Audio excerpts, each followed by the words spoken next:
তো আমি আপনাদের প্রথমে আমরা কি কি পদক্ষেপ নিয়েছি সেগুলো একটু জানাই। প্রথমে আপনাদের বলে রাখি আমরা প্রবাসী যারা কর্মী আছে তাদের কল্যাণের জন্য কি কি করেছি। প্রথম আমরা যে কাজটা করেছি সেটা হচ্ছে আপনারা জানেন এখানে একটা প্রবাসী কল্যাণ ব্যাংক আছে, এই ব্যাংক থেকে ঋণ দেওয়া হয়। তো আমরা এখন এমন একটা ব্যবস্থা করেছি এই ব্যাংকে এখন সরাসরি রেমিটেন্স পাঠানো যাবে। এই ব্যাংক থেকে যারা ঋণ নিতেন তারা আগে রেমিটেন্স পাঠাতে পারতেন না, এখন রেমিটেন্স পাঠাতে পারবেন। রেমিটেন্স পাঠানোর মাধ্যমে সরাসরি তাদের ঋণ পরিশোধ করতে পারবেন।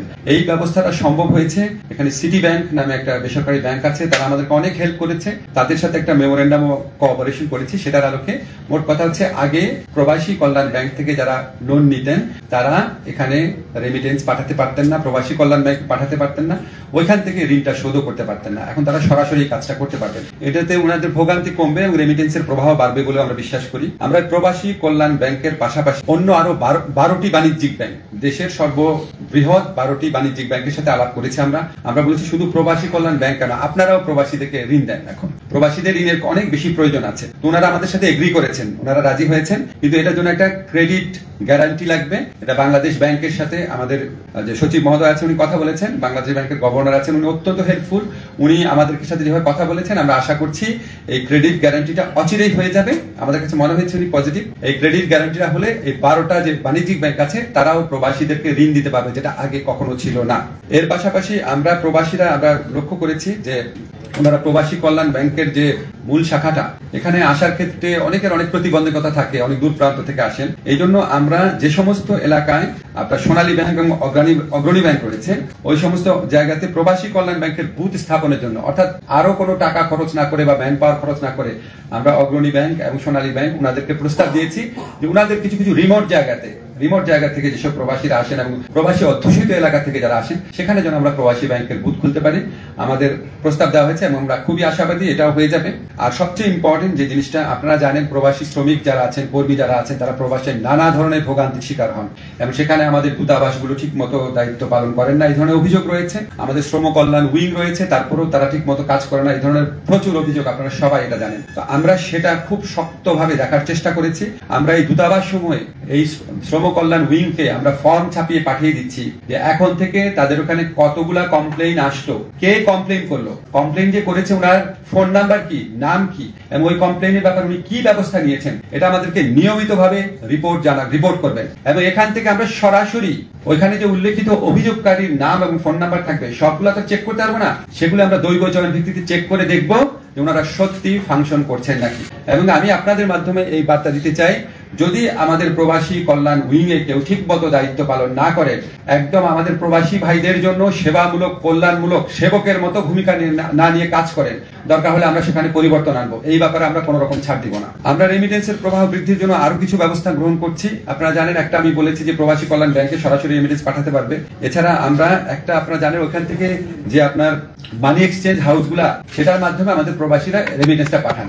তো আমরা এই 12টা ব্যাংকের সাথে আলাপ করেছি যে মানি এক্সচেঞ্জ হাউসগুলোতে রেমিটেন্স পাঠানোর জন্য তারা যে টাকাটা দেয়, ধরেন 1500 টাকা হোক 2000 টাকা হোক, ডিপেন্ড করে কত টাকা পাঠাচ্ছেন ওটার উপর, সেই টাকাটা এই দেশে যেই ব্যাংকের ওনারা পাঠাবেন সেই ব্যাংক ওই টাকাটা পরিশোধ করে দিবে। অর্থাৎ রেমিটেন্স পাঠানোর জন্য বিদেশে যে টাকাটা ওনাদেরকে পে করতে হচ্ছে ওটা এই দেশে যেই ব্যাংকে আসবে সেই ব্যাংক পরিশোধ করে দিবে। তো এইটা পুরোপুরি পালিত হবে নাকি শুধুমাত্র এই ব্যাপারে আমরা কনফার্ম না। আমরা বাংলাদেশ ব্যাংকের ম্যানেজারের সাথে আলাপ করেছি, উনি বলেছেন যথাসাধ্য চেষ্টা করবেন, কিন্তু আমরা আশা করব আমরা ওনাকে একটা পর্যায়ে মানে উনি সবকিছু বিবেচনা করে সিদ্ধান্ত নেবেন এবং এটা হলে আমরা মনে করি রেমিটেন্স প্রবাহ আরো বৃদ্ধি পাবে।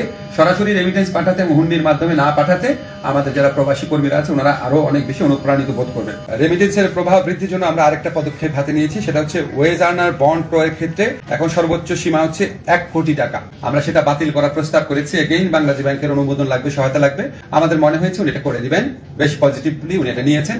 আর কোনো ক্রয় সীমা থাকবে না, ওয়েজ আর্নার বন্ডের মাধ্যমে অনেক বেশি রেমিটেন্স পাঠানো যাবে। বৈদেশিক কর্মসংস্থান বৃদ্ধি অনেক বড় একটা চ্যালেঞ্জ, আপনারা খুব ভালো করে জানেন। আমরা এক্ষেত্রে খুব সাফল্য অর্জন করতে পারি নাই, বাট কিছু কিছু ক্ষেত্রে সাফল্য হয়েছে। সৌদি আরবেতে 200 জন নার্স পুরুষ ও মহিলা প্রেরণের জন্য এমওইউ স্বাক্ষরিত হয়েছে। ইতালির অর্থ মন্ত্রণালয়ের একটা প্রকল্পের আওতায় 250 জন দক্ষ কর্মী পাঠানোর ব্যবস্থা হচ্ছে। জাপানে একটা প্রতিষ্ঠানকে লেটার অফ ইন্টেন্ট দেওয়া হয়েছে। আমরা দাবি করছি না এগুলি খুব উল্লেখযোগ্য অগ্রগতি, বাট শুধু বলছি যে এই ক্ষেত্রে আমাদের কার্যক্রম অব্যাহত রয়েছে।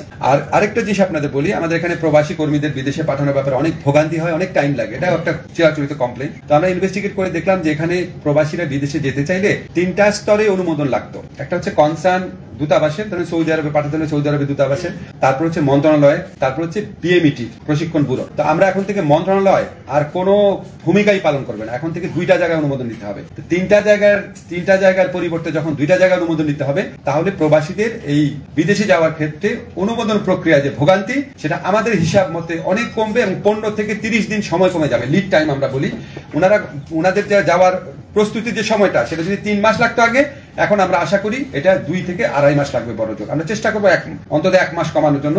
বাট আপনাদেরকে কনফার্ম করছি, মন্ত্রণালয়ের অনুমোদনের প্রক্রিয়া আর থাকবে না, এটা আমরা প্রয়োজনীয় আইন সংস্কার করে ফেলেছি। সেকেন্ড যে জিনিসটা হচ্ছে, এটা আপনারা সবাই জানেন যে প্রবাসীদের ক্ষেত্রে অনেক বড় একটা কমপ্লেইন থাকে, ওনাদের বাইরে পাঠানোর ক্ষেত্রে যত না খরচ অফিসিয়াল, তার চেয়ে অনেক বেশি খরচ হয়। এবং এই জন্য এজেন্ট, সাব এজেন্ট, এজেন্টের এজেন্ট, সাব এজেন্ট, অনেক স্তরে দালালদের দৌরাত্মের কথা আপনারা শুনেছেন। তো আমরা এটাকে মিনিমাইজ করার জন্য আমরা একটা প্রক্রিয়া ভেবেছি।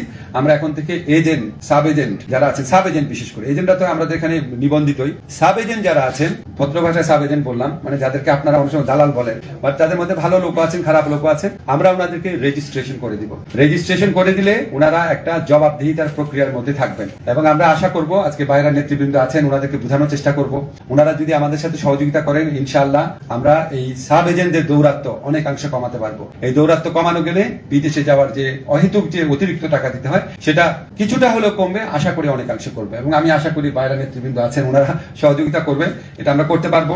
আরেকটা জিনিস আমরা করার চিন্তা করছি এবং এটা অবশ্যই করব, রিক্রুটিং এজেন্টদেরকে এখন আমরা সার্টিফিকেশন করব। ওনাদের পারফরমেন্সের ভিত্তিতে, ওনাদের অভিজ্ঞতার ভিত্তিতে, ওনাদের পাস্ট রেকর্ডের ভিত্তিতে আমরা ওনাদেরকে ক্যাটাগরাইজ করব, যে ক্যাটাগরি এ রিক্রুটিং এজেন্ট হচ্ছে এটা, ক্যাটাগরি বি হচ্ছে এটা, ক্যাটাগরি সি হচ্ছে এটা। সো এটা করলে ওনাদের মধ্যে পারস্পরিক প্রতিযোগিতা বৃদ্ধি পাবে, গুড প্র্যাকটিস বৃদ্ধি পাবে, এবং যারা ভোক্তা পর্যায়ে আছেন, অর্থাৎ প্রবাসী কর্মী হিসেবে যারা যেতে চান, তারাও একটা নির্দেশনা পাবেন যে না, এই রিক্রুটিং এজেন্টের বিরুদ্ধে কমপ্লেইন কম, এদের পারফরমেন্স ভালো। আমরা আশা করি এটা করার মাধ্যমে অভিবাসন প্রক্রিয়ায় পলিসি ইন্টারভেনশন করা যাবে, ভোগান্তি অনেক কমবে।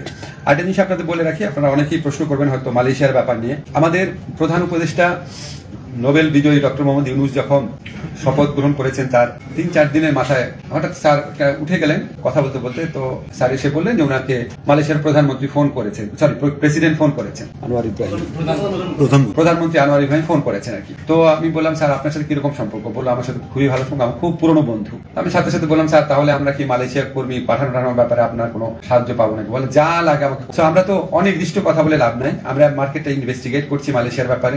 আমরা অবশ্যই স্যারের সহযোগিতা পাবো। আপনারা জানেন ওনার ব্যক্তিগত হস্তক্ষেপের মাধ্যমে আমাদের আরো ইউএই থেকে 57 জন আমাদের শ্রমিক ফেরত আসছেন যারা কারাবন্দী ছিলেন। এটা খুব বড় একটা ঘটনা, আপনারা সবাই বুঝেন ওখানে মানে কত কঠিন ক্রিমিনাল জাস্টিস সিস্টেম। সেখানে স্যারের ইন্টারভেনশন এটা হয়েছে, যেখানে ইউএই এর আমিরের সাথে ওনার কোনো ব্যক্তিগত ঘনিষ্ঠতাই ছিল না। তো আমরা আশা করছি মালয়েশিয়ার অনেক জট খোলার ক্ষেত্রে আমরা ডক্টর ইউনূসের ইনফ্লুয়েন্স ইউজ করতে পারবো। এছাড়া আমি যখন এই মন্ত্রণালয়ের দায়িত্ব নিলাম, উনি আমাকে বলেছেন অন্য যে কোনো দেশে যাদের সাথে কথা বলে উনি কাজ হয় বলে মনে হয় ওনার, সেখানে উনি ফোন করবেন, করে দিবেন। তো আমরা আশা করি ওনাকে সরাসরি এখন প্রস্তাব দেয়নি, বিকজ আমাদের ফিল্ড লেভেল স্টাডিটা মোটামুটি করেছি। আমরা ওনার মাধ্যমে আগামী মাস 2-এর মধ্যে শ্রম বাজার সম্প্রসারণে বড় নিউজ আপনাদেরকে দিতে পারবো। এটা হচ্ছে আরেকটা জিনিস ছিল, সেটা হচ্ছে লাস্ট আপনাদের খুব আনন্দের সাথে জানাতে চাই, আমাদের যারা প্রবাসী শ্রমিক, যারা এই ছাত্র জনতার বৈষম্য বিরোধী আন্দোলনের সাথে সংহতি জানিয়ে নিজেদের জীবন এবং জীবিকাকে রিস্কের মুখে ফেলে ওনারা জীবন এবং জীবিকার ঝুঁকি নিয়ে ওখানে কারাবরণ করেছেন। আমরা ওনাদের এই স্যাক্রিফাইসটা সবাই মনে রেখেছি। আমি দেখেছি ওনারা যখন দেশে ফিরে আসার সিদ্ধান্ত হয়েছে, আপনারা সবাই, পত্রিকা যারা আছেন, সাধারণ মানুষ সবাই কি পরিমাণ উচ্ছ্বসিত হয়েছেন। আজকে আপনাদেরকে আরেকটা গুড নিউজ দিতে চাই, আমরা প্রবাসী কল্যাণ মন্ত্রণালয়ের পক্ষ থেকে ওনাদের পুনর্বাসনের ব্যবস্থা করব। আমাদের অলরেডি 87 জনের সাথে যারা ফিরে এসছেন, আপনারা জানেন 57 জন না, আরো অনেকেই বন্দী ছিলেন, অনেকেই ফিরে আসছেন। 87 জনকে আমরা এনলিস্ট করতে পেরেছি। আমরা ওনাদেরকে কর্মসংস্থানের ব্যবস্থা করব বাংলাদেশে। ওনাদের প্রতি এটা আমাদের দায় মনে করি। বাংলাদেশে আমরা প্রবাসী কল্যাণ ব্যাংকের, প্রবাসী কল্যাণ যে স্কিম আছে বিভিন্ন আমাদের ওই মন্ত্রণালয়ের মাধ্যমে, আমাদের ব্যাংক আছে আমাদের একটা বোর্ড আছে, কল্যাণ বোর্ড আছে, আমাদের বিএমইটি আছে, যেখানে আমাদের মোট কথা আমাদের মন্ত্রণালয়ের মাধ্যমে তাদেরকে কর্মসংস্থান মানে চাকরি হোক, ব্যবসার উদ্যোগ হোক, সেটার ব্যবস্থা করব। দরকার হলে আমরা এখানে যারা প্রাইভেট সেক্টর আছেন, যারা খুব মানব কল্যাণে কাজ করেন, তাদের সাথে যোগাযোগ করব। এমনও আমরা চিন্তা করেছি যে ওনাদেরকে আমরা একটা সিড মানি দিয়ে আমাদের প্রবাসী কল্যাণ ব্যাংক থেকে যদি করার স্কোপ থাকে, আমরা ওনাদের উদ্যোক্তা হওয়ার যদি ওনাদের ইচ্ছা থাকে সেখানেও আমরা ওনাদেরকে সহযোগিতা করব। যদি প্রয়োজন হয় আমরা এখানে যে আপনারা জানেন গ্রামীণের আওতায় গ্রামীণ ব্যাংকের যে ফরম্যাট রয়েছে তাদের বিভিন্ন উদ্যোক্তা কর্মসূচি রয়েছে, দরকার হলে তাদের সাথে পার্টনারশিপে কাজ করব। মূল কথা হচ্ছে আমরা ওনাদেরকে বিকল্প কর্মসংস্থানের ব্যবস্থা ওএসএল এর মাধ্যমে সম্ভব হলে বিদেশে পাঠানোর চেষ্টা করব, অন্য কোনো দেশে। একটা দেশে তারা যেতে পারে না, হয়তো অন্য দেশে পারবে। সম্ভব না হলে আমরা আমাদের প্রবাসী কল্যাণ মন্ত্রণালয়ের উদ্যোগে নেতৃত্ব দিবেন, দিয়ে অবশ্যই তাদের কর্মসংস্থানে আমরা সর্বাত্মক প্রচেষ্টা গ্রহণ করব। ধন্যবাদ আপনাদের। যদি কোনো স্পেসিফিক প্রশ্ন থাকে